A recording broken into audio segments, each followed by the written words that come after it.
জনগণের নির্বাচনের মাধ্যমে যে সরকার পরিবর্তন হয় সেই পথ সে সম্পূর্ণ বন্ধ করে দিয়েছিল। কারণ জনগণ ভোট দিয়ে কোনো সরকার নির্বাচিত হবে সেই পথ সে খোলা রাখে নাই। কাজে আজকে শুধু বিএনপি না, বারবার আমরা বলছি এই দেশের মানুষ, ভোটার তো এই দেশের 12 কোটি মানুষ। কাজে ভোটাররা তো ভোট দিতে চায়, তার একটা অধিকার। সেই 3 বার এই ভোটের অধিকার সে কায়দা নিছে।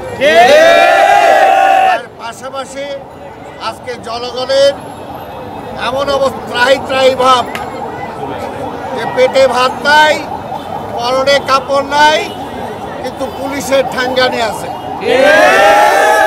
এই কারণে জনগণ সম্পূর্ণভাবে আজকের এই সরকারের উপরে নাবিশ্বাস উঠে গেছে এবং শেষ পর্যায়ে ছাত্ররা তাদের যে ন্যায্য দাবি, সেই দাবি নিয়ে তারা সেটাকে তাদের লাঠিয়াল ছাত্রলীগকে দিয়ে যখন তাদের উপর আক্রমণ করালো এবং তারপরে পাশাপাশি আবার তাদের উপরে গুলি করে যখন মারা হলো, তখন এটা সারা বাংলাদেশে প্রত্যেকটা শিক্ষা প্রতিষ্ঠান, প্রত্যেকটা ছাত্রছাত্রীর মা বাপ, তার আত্মীয় স্বজন, সাধারণ মানুষ মনে করছে তাদের সন্তানদেরকে এইভাবে হত্যা করা হইতেছে। কাজেই এটার বিরুদ্ধে তাদেরকে মাঠে নাইমে আসতে হবে। সেই কারণে আপনারা দেখছেন যে ঢাকা শহর না, শুধু সারা বাংলাদেশে লক্ষ লক্ষ মানুষ রাজপথে নেমে আসছে এবং সবার একটাই স্লোগান ছিল যে কখন শেখ হাসিনা পদত্যাগ করে দেশ ছাড়বে। এবং আমরা যে কথাটা বলছি আজকে সেটাই ফললো যে সে আমাদের কথা শুনলো না। আমরা বলছিলাম বেগম খালেদা জিয়ার সাথে তুলনা করেন, বেগম খালেদা জিয়া জনগণের স্বার্থে, দেশের স্বার্থে, গণতন্ত্রের স্বার্থে প্রধানমন্ত্রিত্ব ছেড়ে দিয়েছিলেন। প্রধানমন্ত্রিত্ব ছেড়ে দিয়ে তিনি নির্বাচন দিছিলেন। আর তিনি কি করলেন? তিনি কমিটমেন্ট করার পরেও কিন্তু আর নির্বাচন দিলেন না এবং একটা নির্বাচন না, পরপর 3টা নির্বাচন তিনি এইভাবে করলেন। এই কারণে বলবো এখনো সময় আছে। আমরা গণতন্ত্রে বিশ্বাস করি, আমরা গণতন্ত্রে বিশ্বাস করি। আমরা চাই অনতিবিলম্বে অতি দ্রুত বেগম খালেদা জিয়াকে মুক্তি দেওয়া হোক। আমাদের নেতা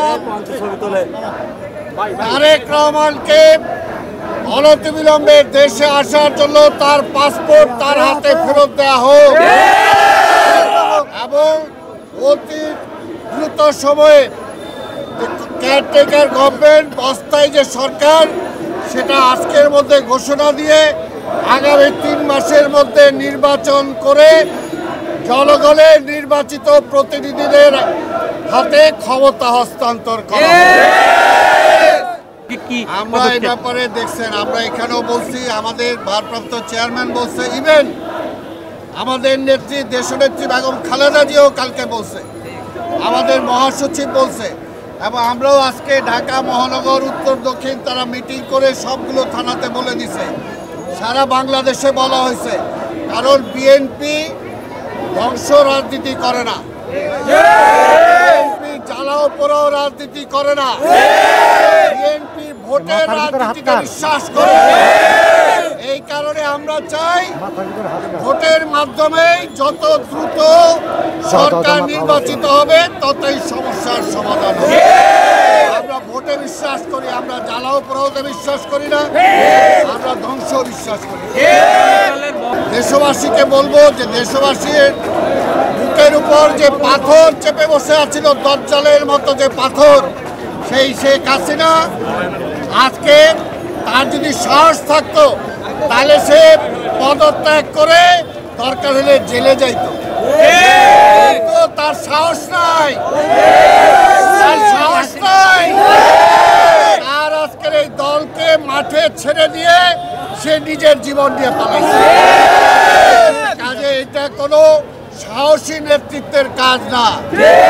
আমরা বলবো সারা দেশের শান্তি শৃঙ্খলা বজায় রাখতে হবে। কোথাও কোনো হট্টগোল হবে না। এই জন্য আমরা কিন্তু ধৈর্য ধরে আছি।